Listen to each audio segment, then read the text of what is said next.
یا ایھا النبی قل لازواجک وبناتک ونساء المؤمنین یدنین علیہن من جلابیبہن، وہ اپنی بڑی چادر، جلابیب جلباب کی جمع ہے، جلباب بڑی چادر کو، تو بڑی چادر اپنے اوپر سے ڈال لے، علیہن پورے وجود کے اوپر سے بڑی چادر ڈال کر پورے جسم کو چھپا لے، ایک جگہ سے دیکھنے کے واسطے راستہ رکھ لے تاکہ راستہ دیکھ سکے، اتنا رکھ لے۔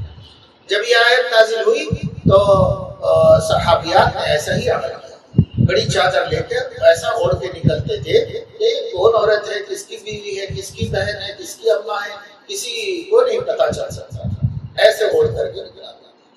حضرت عبداللہ ابن عباس رضی اللہ عنہ سے کسی نے پوچھا کہ یہ جلباب اوڑھنے کا کیا طریقہ تھا صحابہ کی عورتوں میں، تو انہوں نے دیکھا تھا وہ چھوٹے تھے، ان کی عمر کے اعتبار سے انہوں نے بڑی عورتوں کو سب کو دیکھا ہوا تھا، تو انہوں نے کہا کہ اچھا ایک چادر لاؤ، ایک بڑی چادر لی اور چادر سر کے اوپر سے ڈال کر دوسری جانب سے اپنے دوسرے بائیں کندھے پہ ڈال کر کے پھر چہرہ بھی پورا چھپا دے کر پھر اس میں سے تھوڑا سا سوراخ کر کے یعنی تھوڑا سا ہٹا کر ایک آنکھ باہر آئے، اتنا ہٹا کر کے بتایا صحابہ کی عورتیں ایسے اوڑھ کے باہر جایا کرتی ایسے، تو جس میں ان کا پورا جسم بھی ان کا لباس بھی چھپ جاتا تھا۔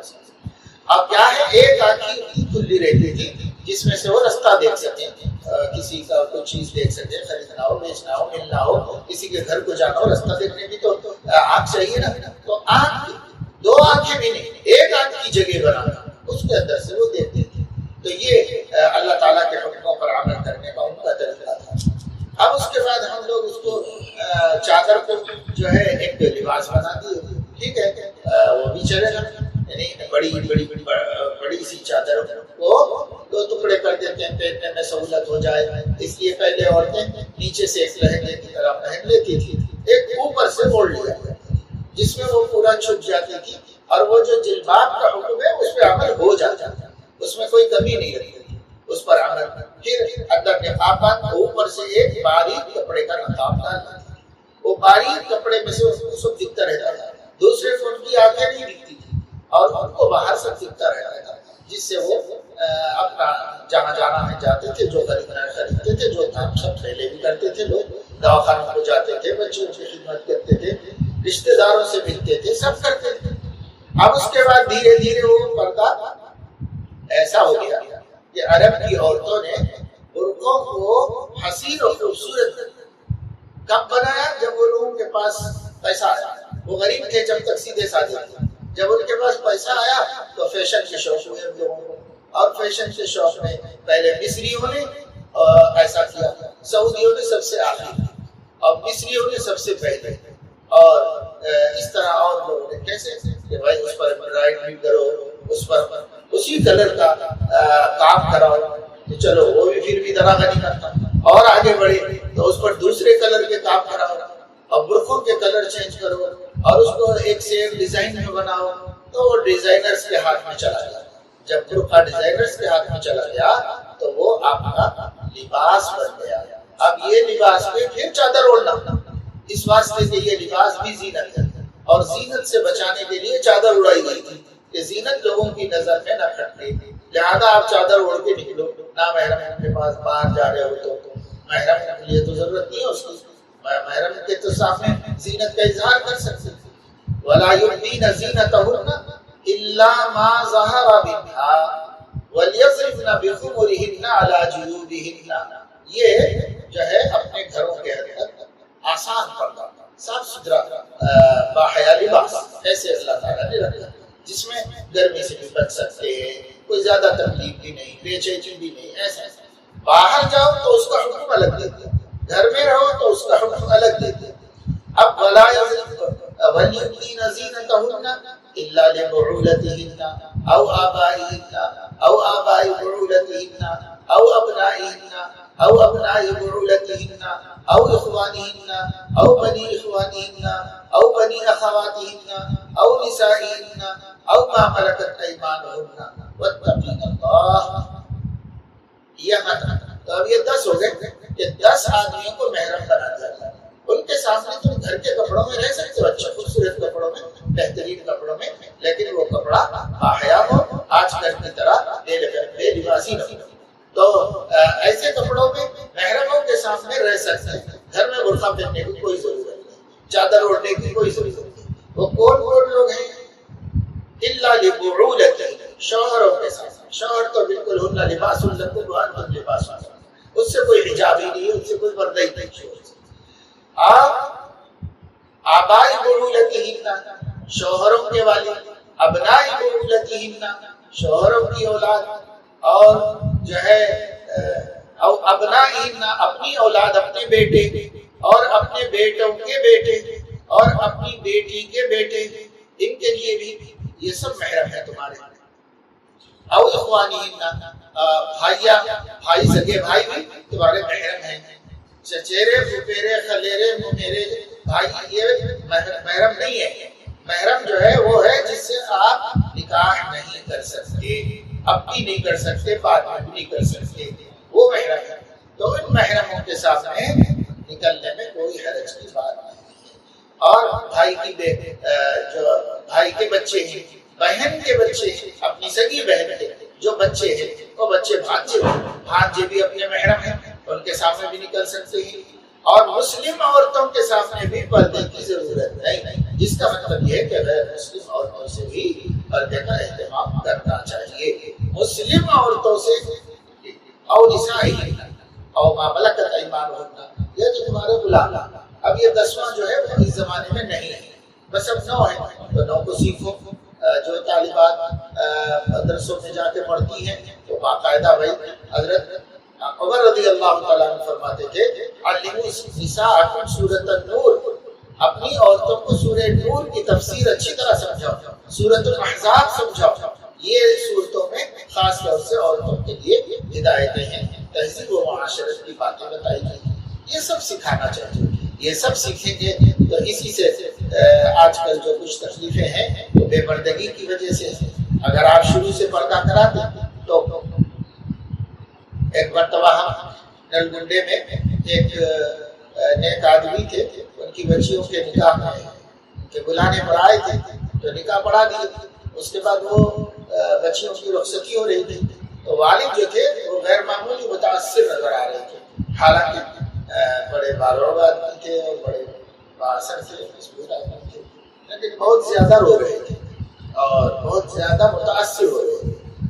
تو مجھے تھوڑا سا تسلی دینے کا جی چاہا، میں نے کہا کہ بھائی دیکھو بچوں کو تو آج ہی کے دن کے لیے پالا تھا کہ جب کسی نہ کسی دن دوسرے کے حوالے کرنا ہی تھا، کسی نہ کسی دن اس کی امانت جس کی ہے وہ اللہ تعالیٰ نے متعین کر دی ہے، اسی کو دے دینا ہے۔ تو آپ آج کے دن کے لیے پالے تھے، اتنا زیادہ کیا ہے، وقت طبعی تو ہوتا ہے لیکن بہت زیادہ اثر دکھ رہا آپ کے اوپر، تو اس طرح ہنسی خوشی رخصت کر دیجیے بچی کو۔ تو کہنے لگے کہ غم تو نہیں ہے، میں بھی سمجھتا ہوں اور میں ہی تو خوشی خوشی تیاری کرا ہوں، میں ہی نکاح کیا ہوں، رشتہ بنایا ہے، مجھے وہ سب نہیں ہے، لیکن ایک خاص چیز سے میرا دل بہت دکھی ہے۔ تو میں پوچھا وہ کیا خاص چیز ہے؟ تو کہنے لگے کہ مولانا یہ بچیاں میری 7 سال کے بعد آج تک خاندان کے کسی مرد نے اس کو نہیں دیکھا۔ 7 سال کی عمر سے ہم لوگ ایک ہی باڑے میں رہتے ہیں، سب ایک ہی خاندان، ایک ہی جگہ رہتے ہیں، یہ ہماری بہنیں بھی رہتی ہیں، ہمارے بھائی بھی رہتے ہیں، سب ایک ہی، اب موروثی جگہ تھی تو باڑا تھا، اس باڑے میں رہتے ہیں ہم لوگ ایک ہی جگہ، ان کا گھر ان کا گھر ان کا گھر، سب ایک جگہ، وہیں کھیلتے بچے، وہیں پر یہ رہتے ہیں، سب کرتے ہیں، لیکن ان بچیوں کے خالق کی نظر بھی ان بچیوں پر 7 سال کے بعد نہیں پڑی، کوئی پہچانے کا نہیں، کوئی نہیں دیکھ سکے گا ہماری بچیوں کو۔ ہم نے اس طریقے سے میں نے اس کو پردہ کرایا۔ ہماری بچیاں اس قدر باحجاب اور پردے دار ہونے کی برکت یہ ہے کہ ایک ہفتہ بھی نہیں گزرتا کہ ان کی آنکھیں حضرت محمد صلی اللہ علیہ وسلم کی زیارت کرتی ہیں۔ اب میں ایسی دولت کو گھر سے رخصت کر رہا ہوں، اس کا رونا ہے اور اس کا غم ہے، اس کا نہیں کہ بیٹی جا رہی، بیٹی تو جانے کے لیے، بیٹی تو جانے کے لیے ہے، اس کا غم نہیں ہے۔ غم ایسی بیٹی جا رہی ہے جن کی آنکھیں اتنی پاک ہیں کہ اپنے نبی کی زیارت کرتی رہتی، ایسی آ جائے، تو ایسا میں ان کو پرورش دیا۔ تو دیکھو آج بھی ایسے لوگ ہیں دنیا میں، ایسے لوگ ہیں جو، لیکن ہمارا کیا سب پردہ عالمہ ہے پردہ نہیں کرتے، اور حافظہ ہے پردہ نہیں کرتی، مدرسوں میں پڑھے شرعی پردہ نہیں کرتے، مرد نہیں کرے عورتیں نہیں کرتے، شرعی پردہ نہیں ہے، رسمی ہے، بس باہر گئے تو برقع ڈال لینا، چلے جانا بس کرتے۔ اب اندر پڑوسی بھی آ گیا، آنٹی بولے تو انہوں بھی آ گیا، بازو والے آ کے کچھ بہن بولے تو انہوں بھی آ سکتے ہیں۔ سب لوگ جو ہے حج کو جا رہے ہیں متقی بننے کے لیے، وہاں سے عرفاتی بہن عرفاتی بھائی بول کے آئے رہو سب کو رشتے دار بنا کے آ رہے ہیں، اور ان کے سامنے نکل رہے جا رہے ہیں۔ ارے متقی بننے کے لیے بھیجا گیا تھا، فاسق بننے کے لیے بھیجا گیا تھا، لیکن حج کو جا کے فاسق بن کے آ رہے اور سب رشتے نبھا رہے ہیں۔ کیا چاہتے؟ رشتے تو نبھانا چاہتے، لیکن پردے پردہ نہیں تو پھر کچھ بھی نہیں۔ کیا تقویٰ پیدا ہوگا؟ کیسے بچیوں کی حفاظت ہوگی؟ اسی بے پردگی سے آج بچے بین مذہبی شادیاں کر رہے ہیں، بچے باپ کو نہیں سمجھ رہے، ماں کو نہیں سمجھ رہے، پولیس اسٹیشن میں کمپلینٹ کر دے رہے اپنے والدین کے خلاف، جو پیٹ میں رکھ کر 9 مہینے حملت امہ کرہا ووضعتہ کرہا، بیٹی کو کوئی احساس نہیں ہے، وہ ماں کے خلاف FIR درج کرا رہی ہے، ماں کے اوپر ظلم کا الزام لگا رہی ہے۔ تو یہ کیسا ہوا اگر آپ شروع سے شریعت اور دین کا احترام کرتے، نبی کی تعلیمات کو ہمارے لیے بھلا سمجھتے، خیر سمجھتے، تب نہ سکھاتے بچوں کو۔ کچھ بچوں کو سکھانا نہیں ہے، دین کی تعلیم نہیں سکھانا، دینی اخلاق نہیں سکھانا، دینی تہذیب نہیں سکھانا، یہ ہمارے گھروں میں چل رہا ہے۔ اللہ کے واسطے بہنوں بچیوں اپنی اولاد کو اسلامی تعلیم و تربیت کا ارادہ کرنا، جو دین ہے وہ سکھانا، جو ہمارے نبی کی چاہت ہے بس وہ سکھانا، جو ہمیں اللہ کو اچھا لگتا ہے وہ سکھائیں گے۔ ساری دنیا کو برا لگے تو لگنا، تو ان کی بلا سے ہمیں کیا کرنا ہے؟ ہمارا تو ہمارے رب کی طرف ہے۔ ہم اگر جو ہے آپ کو ووٹنگ کرائے کہ اللہ تعالیٰ کو ووٹ ڈالتے یا بتوں کو ڈالتے، تو کس کو ڈالو گے ووٹ؟ اللہ تعالیٰ کو ڈالو۔ ووٹنگ کرائی جائے کہ نبی کو ڈالتے، فلم اسٹاروں کو ڈالتے، تو کس کو ڈالو گے ووٹ؟ نبی کو ڈالو گے۔ تو آپ کے دل میں تو نبی ہی کی اہمیت ہے، آپ کے دل میں اللہ ہی کی اہمیت ہے، لیکن جب عمل کی بات آتی ہے تو نہ نبی کی سننا ہے نہ اللہ کی سننا ہے۔ جو جی میں ہے وہ کرنا ہے، جو خاندان میں ہو رہا وہ کرو، جو فیشن بن گیا وہ کرو، فیشن کتنا برا ہو تب بھی کرو، فیشن ننگا بن ہے تو بھی کرو، فطرت کی حیا بھی لٹ گئی، ختم۔ یہ چیزیں جو ہے آج ہمارے سماج کے اندر آ گئی ہیں اور اس کی وجہ سے حالات خراب ہیں۔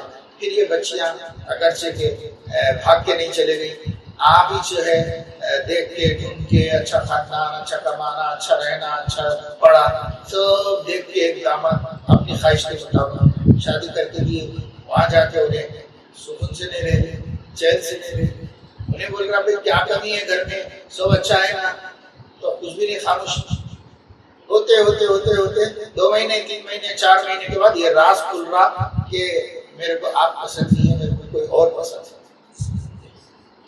ابھی تو کوئی اور پسند تھا تو وہی کر لیتی، یہاں کی کوئی دوسروں کی زندگی خراب کرنے، ہمارے ماں باپ کی زبردستی سے ایسے 1-2 قصے نہیں ہیں، ایسے روز روز آ رہے قصے۔ اماں بابا کی زبردستی سے آئی بھائی آپ کے ساتھ نہیں رہنا ہے میرے کو، میں آپ کے ساتھ زندگی نہیں کرتی، ہمارے کوئی دوسرے چاہنے والے ہیں ان کے ساتھ رہتے ہیں۔ اب فورا لے کے جب دیکھے تو ادھر ہنسی دل لگی کر رہی، اس کو دیکھتے منہ جلا رہا۔ کیسے ایسے واقعات؟ ایک واقعہ میں آخرکار فیصلہ کرے کہ سب لے جاؤ، تو حافظ صاحب کی بیٹی ہو اور یہ بیچارہ پیشوا ہے داماد، بڑا بھولا نیک بچہ، ہمارے پاس شاگرد بھی ہے اور اچھا محنت کر رہا، آج بھی کر رہا پورے علاقے میں۔ اب وہ بچی حافظ صاحب کی، دوسرے حافظ صاحب کی بچی، اس کو زبردستی کر کے، باپ کو معلوم تھا کہ یہ بچی کسی اور سے کرنا چاہتی تو بھی زبردستی اس کو کر کے زندگی خراب۔ 6 مہینے اس بچے کا بیان یہ ہے، رات کو آ کے میں سویا تھا، میں ادھر منڈی کر کے انہیں ادھر کر اور انہیں فون لے لے کے ہنس لے رہی، مداخہ کر لے رہی، دل لگیاں کر لے رہی، اور میں جی جلا لے کے ادھر منڈی کر کے پڑھا، سلام کرے تو جواب نہیں، ہاتھ لگانے کا جو میرے کو خوشی ہو میں دوسروں کی آواز ایسا۔ اب ایسی بچی کو اس کے گھر 6 مہینے کے بعد وہ موصوف جو ہے رشتہ ختم کرنے کے لیے 1 لاکھ روپے دیے، وہ قریب 7,000 روپے تک تھا، 1,00,000 کہاں سے لا کے دے پائے؟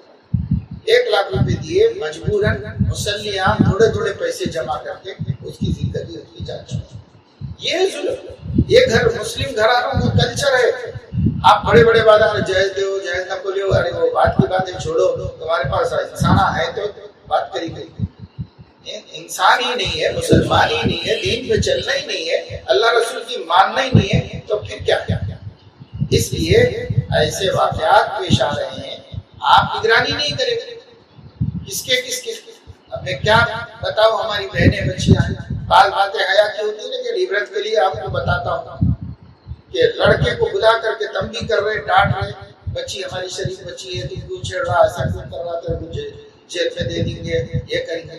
میں بولا میں نہیں چھیڑ رہا، تمہاری بیٹی چھیڑ، تمہاری بیٹی شروع کری، تمہاری بیٹی میرے ساتھ کر. بولڈ تھا، انہیں ہمت کرا اور صاف بولا میرا کچھ بھی قصور نہیں ہے، میں نے چھیڑا، پہلے انہیں چھیڑی، ہم دونوں ایک کالج کے چھیڑ چھاڑ انہیں کری. فون اس کے پاس ہے، ہماری بچی نے فون ہی چھین لیا. فون ہے نہیں ہے، ہم گھر میں رہتے ہیں نا، ہم بول رہے نہیں ہے، ہم دلائے چھین. میں دلا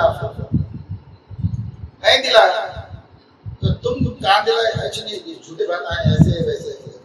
آخر میں انہیں بولا کہ اس کی شلوار میں ناڑے کھول لیتے، دیکھ لو. اب جب تم میرے اوپر تہمت لگائے تو تمہاری بیٹی کیسی ہے وہ بھی دیکھ لو.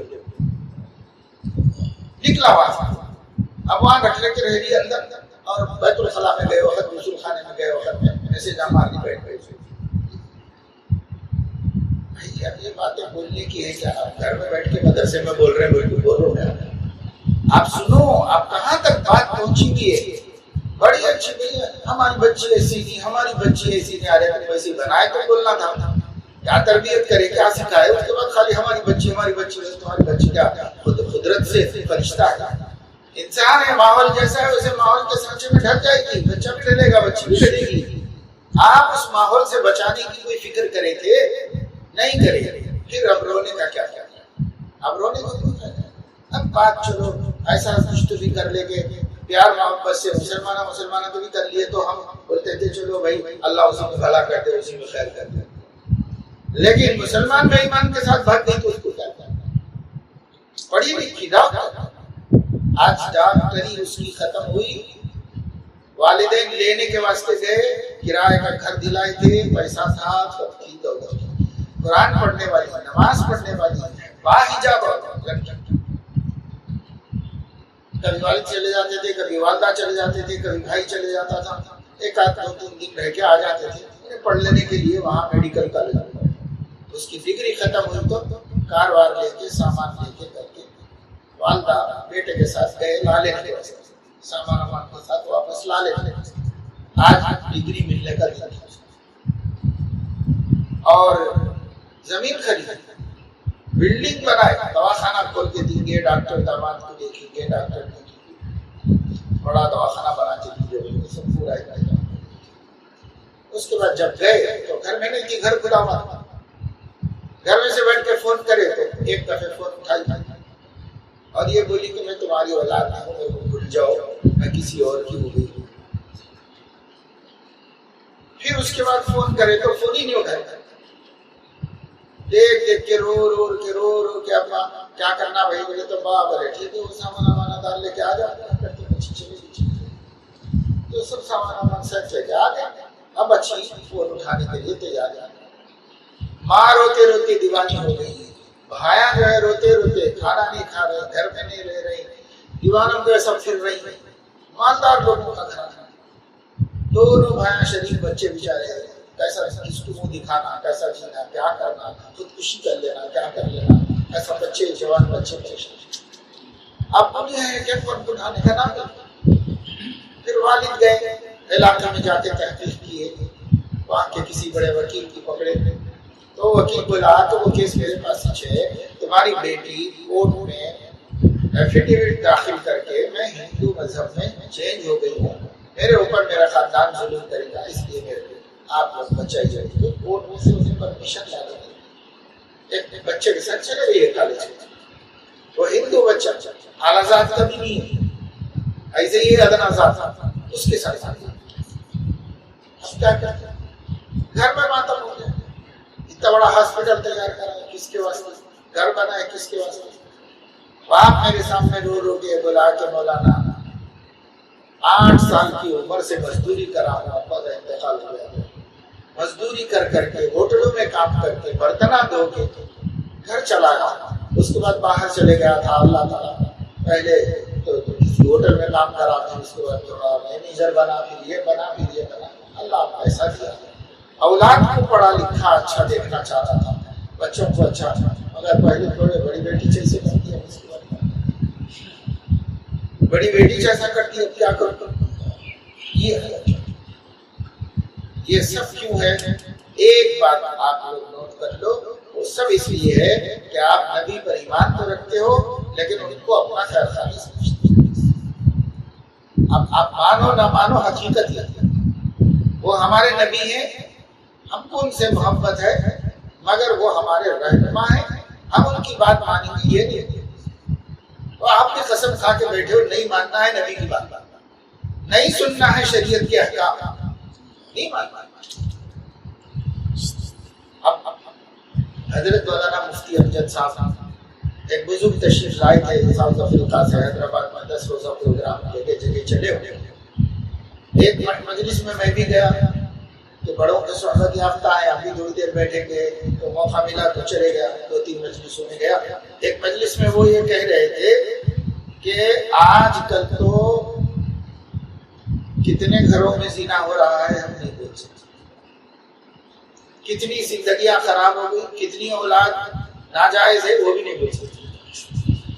اور پھر اس کی مثال ہوتی کہ میں مثال سے یہ بات سمجھاتا ہوں، اگرچہ کہ عام بات نہیں ہے لیکن غور کرنے کے لیے بتا رہا ہوں کہ ایک مقدمہ آیا کسی مسئلے سے اور علماء نے ان کے بارے میں فیصلہ کر کے سنایا، شریعت یہ کہتی ہے کہ یہ آپ کا حق نہیں ہے، آپ چھوڑ دیجیے۔